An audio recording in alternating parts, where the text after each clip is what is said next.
el programa Ñapuaque me parece excelente porque le beneficia a muchas familias con el jugo de la soja.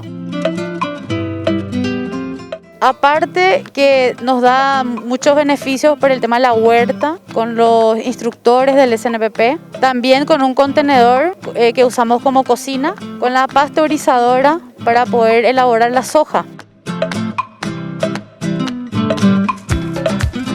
Y te agradecemos mucho por esta oportunidad, por confiar en nosotras de Patria Nueva 1, Patria Nueva 2. Te quería comentar que nosotros empezamos a estudiar allá atrás de la huerta y empezamos a hacer el jugo de soja, el jugo saborizado, y gracias a eso ya estamos vendiendo, le estamos alimentando a nuestros hijos saludablemente y rico.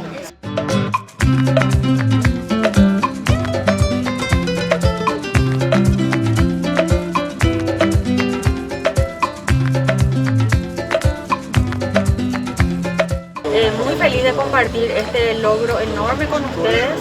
Le agradezco también muchísimo y es bueno que todos sepan que toda la soja que reciben sin costo es gracias a Capeco, que nos está donando ese insumo básico para poder tener tanta variedad de cosas, y como también nos dijo, es alimentarle bien a la familia y también tener un ingreso económico para cada una de las casas, ¿verdad? Y lo más importante, sin salir de sus hogares y sin descuidarle a los niños.